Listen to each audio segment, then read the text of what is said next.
Hello again and welcome to Inside Check. My name is Jeremy, and in today's video and really in the next series of videos we are going to be taking a really close look and a deep dive at the new player experience. Over the course of the pandemic we have had so many more players join and start playing Dungeons & Dragons 5th edition, but one of the biggest hurdles and barriers to entry is that it can feel so intimidating and overwhelming to get into the game because it just seems like there's so much to know, and no matter what it feels like you're always kind of playing catch up. I don't really think it needs to be that complicated. So what I want to do is take a look at some of the more things that might seem a little bit more complicated and overwhelming and really kind of try and break them down, explain them in as much detail as I can. So today we're going to be starting out with one of the probably most intimidating, but also important aspects of the game, and that's the character sheet. We're not going to be actually filling in any information or any details with it. We're really just going to be taking a look at it section by section and explaining what everything is. Then in a future video, I will be actually filling it in. We can go through that together so you can get a better idea of how those numbers actually work and what they all sort of mean. So without too much further ado, let's just jump straight on into it. If you look over here at the top left corner of the character sheet, we have the character name. This is really just what you want to be known as.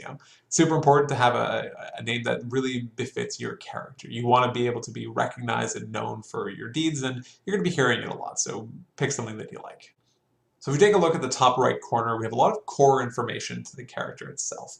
The first thing we'll take a look at is your level. In Dungeons & Dragons 5th edition, the level range goes from 1 to 20, increasing in power over time. Your level will increase as you slay monsters and explore caverns and perform deeds and quests for various people throughout different towns and cities that you might encounter. The level will increase based on something known as your class, which is the second thing up in the list. In D&D, your class is kind of like your job. At present, there are 13 different classes, ranging anywhere from the axe-wielding barbarian to the fireball-shooting wizard. There are so many different things that you can do, and each class kind of does those things in a slightly different way. As this is a team game, you will be playing with multiple different people most likely, and they will be, again, probably of a different class. So they'll be able to fill some kind of a niche to be able to help, maybe you're not so great at a certain aspect of the game, they'll be able to pick up that slack and help you out there, and you'll be able to do the same for them. And that's kind of how that whole thing meshes together. The next thing up that we'll take a look at here is your background. Your background is a very important defining aspect of your character, but it also very often goes overlooked. It can help determine a lot of different things about where your character came from, who they are, the things that they're good at, the languages that they know. It can really help a lot in defining your character and giving you some sort of a sense of purpose and development over time. The next thing we'll take a look at is the race. In D&D, there are a whole slew of different races, ranging from things like the Dragonborn to dwarves and elves. They are very common things that you might see in a fantasy type genre. And again, all those different races are particularly good or not so great at certain things. So again, it's all based on having that mix and finding the right combination that works for your class and your background and your race to really define your character, to figure out who exactly they are and who exactly you want them to be. The next section is labeled for experience. You don't need to worry too much about that. As I said before, that is kind of based on just how you level up and get better over time. In most cases, your dungeon master will be handling that for you, so you don't need to spend too much time worrying about that. So the next thing we're going to take a look at are the 6 main attributes that exist in Dungeons & Dragons 5th edition. They're all listed down the left side here of the character sheet. They're your strength, dexterity, constitution, intelligence, wisdom, and charisma. These 6 attributes will have a significant role to play in the things that your characters are good or maybe not so great at. To quickly define each of them, strength, very straightforward. It's what can you lift or push or pull out of the way? How far can you jump? How high can you jump? It's really just a measure of exactly what you think, how strong your character is. Dexterity is a little bit different. It's more about how quick and agile you are. Can you get out of the way of a swinging sword, or can you hide really well, or can you sneak around a corner without anyone seeing you? That's what your dexterity is measuring. Constitution is a little bit more tricky to kind of define, but it's really closely related to your vitality or your life force. How many hits can you take before you die? How long can you hold your breath underwater? How much can you drink before you pass out? Your constitution is really fundamentally tied to your physicality and your life force that you really have. So, intelligence is the next word to take a look at. Very straightforward and makes a lot of sense. It's really just how smart you are. How good are you at recalling information, or how good are you How good are you at fitting different pieces of information together? That's what your intelligence score is trying to determine. Wisdom is very closely related to your intelligence, but it's more of kind of like the street smarts aspect of the game. How well are you at reading a certain situation or perceiving your surroundings? How good are you at tracking beasts or prey throughout the wilds? Those are the kinds of things that your wisdom is going to be focusing on. The final attribute is your charisma, and again, pretty straightforward here. Charisma is really determining how convincing can you be? Are you able to persuade someone to do something they might not otherwise actually want to do? How well can you intimidate someone into kind of following your reign? Those are all the things that your charisma is tied to. And for a lot of characters, that can be a really fundamental and defining aspect of who exactly they are. So the next thing we'll take a look at here are the main skills. They're in this large rectangular section here just to the right of the main attributes. All of these skills are things that occur when you are actively doing something. So for example, if you're trying to recall a piece of information or if you're trying to hide somewhere, this is the exact area that you would look to find out how successful or how not successful you are at doing those kinds of things. Every single one of these skills is going to be tied to one of those attributes that we previously looked at.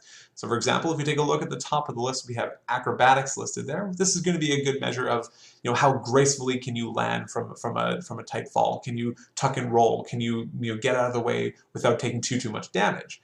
As we can see, acrobatics is tied to your dexterity status. We can see dex written right next to it. The next up on the list is animal handling. This is a measure of how well you can maybe train an animal or get it to follow a command or obey you. This is related to the wisdom stat, which again we can see just listed by the WIS that's written right next to it. Every single one of these stats is derived from one of those main attributes, and they will have a really core hand in determining exactly what your character can or can't really do. It's really important when you're building your character to take a step back and really think about who they are and what you want them to be good at, and then focus on those particular skills when you're trying to hone in on your character's idea. The next section listed right above skills is something called saving throws. So while your skills were a measure that occur when you're actively doing something, saving throws are kind of the opposite. Saving throws occur when something is actually happening to you. So if someone is throwing a boulder at you, are you able to dodge out of the way just in time? Or if something is crushing you, are you able to kind of withstand that pressure and push back with enough force to not be crushed by it? Again, all of these saving throws are tied to the main 6 attributes: your strength, dexterity, constitution, intelligence, wisdom, and charisma.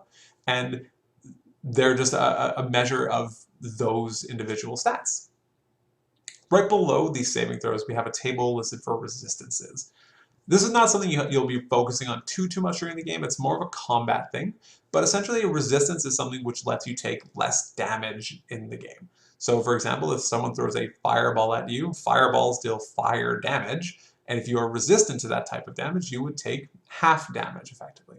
Some types of swords do slashing damage, so if you're hit with a sword and you're resistant to slashing damage, again, you would be taking half damage from that hit. So here, that's just a list of all the different resistances that you might have. So the next section in the middle here are things which are primarily focused on combat. Right in the top left, we have something called your hit points. Very well-known stat. This is really just your health. This is going to be a number that will increase over time as you level up. You'll gain more hit points, and this effectively just makes you harder to kill. So the higher, the better.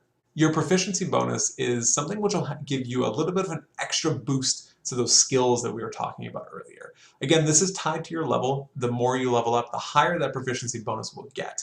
Throughout the game, you can be particularly good at a certain skill. So let's say stealth. You can be something called proficient in stealth. It means you're pretty good at it. As your proficiency bonus increases, you'll get an increasing bonus to that particular skill, making you better and better and better at that over time. The next thing we'll take a look at here, the third up in the list, is your armor class. This is the measure of really how hard you are to hit. When you're in combat, an enemy will essentially just roll a dice to determine whether or not they hit you. And if that number that they roll is equal to or higher than your armor class, they hit. So the idea here is, in order to be as difficult to hit as possible, you really just want to have as high of a number as you possibly can for your armor class. The section here for current hit points is really straightforward. It's just a way of tracking the amount of damage you've taken in battle or throughout your adventuring day. As you take damage, you would just subtract the amount from your maximum or your total hit points, and that will just kind of give you a rolling tally of where you're kind of how you're standing, how you're feeling. Initiative is really important. So this is actually a skill, but it's not listed with the other skills. This is a skill tied to your dexterity stat. So therefore, the higher your dexterity, the higher your initiative score will also be. Initiative determines your order in combat. Throughout most of the gameplay, it doesn't really occur in a turn order. Things just kind of happen as people want to do or see things occurring. Combat, however, is very structured, and there is a very specific rotation that will occur. So when you enter combat, you'll do something called roll for initiative. You'll essentially roll the dice, roll a d20, and you'll add your initiative score. The highest number goes first, and then falls down in order. So for example, if an enemy rolls a 20 for their initiative and you roll a 19, the enemy would go first, then you would go second. If there's no one else, it would go back to the top of the order, and that would just continue to loop until the combat is over. This next section here is titled Death Saves. This is hopefully something that won't happen too much to you throughout your adventuring. Essentially, in Dungeons & Dragons 5th edition, when you fall to 0 hit points, you don't actually die, you go unconscious. And when that happens, you begin to do something called rolling a death saving throw. All that you do is you roll the d20. If the number is a 1 through 9, you fail. And if the number is 11 or 10 through 20, you have 1 success. If you fail 3 successive deaths, if you fail 3 death saving throws, they don't have to be in order. You die. If you succeed on 3 death saving throws, again, they do not need to be in order, they do not need to be consecutive, but if you succeed on 3, you are fortunate enough to be able to spring back to life. Hit dice are a way of tracking a certain type of healing that you have in a game. You have an amount of hit dice tied directly to your level. So for example, if you're 5th level, you will have 5 hit dice. Your hit dice that you use, the size of the dice is tied to the class that you are. So for example, a barbarian rolls a d12 for their hit dice, whereas a wizard rolls a d6 for their hit dice.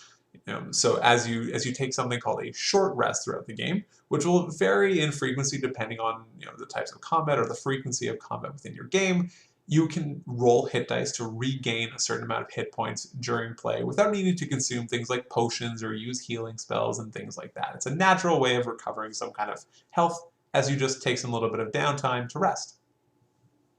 The final thing in this section here is your speed. Your speed is very straightforward. It's how quickly can you move. Particularly important in combat because this will determine how many spaces you can move on a given turn. Most classes will have between 25 and 30 feet of movement. This will vary depending on certain features and certain subclasses, but essentially it's just a measure of how quickly you can move. So that's basically it. There are a few other things that will come up on the sheets as you play and as you fill in these numbers, but that's the real crux of it. Being able to get a good grasp on the things that I've talked about in this video will really help you get a firm understanding of your character and how the game actually works. So as I said, we will be following up with a second video in the series, which is actually going to be filling in this sheet so you can really get a good and a much better sense of what building your character actually looks like. So hopefully you'll stay tuned for that. Please remember to like and subscribe. It really does help significantly. I hope you found something useful out of this video, but for now, take care.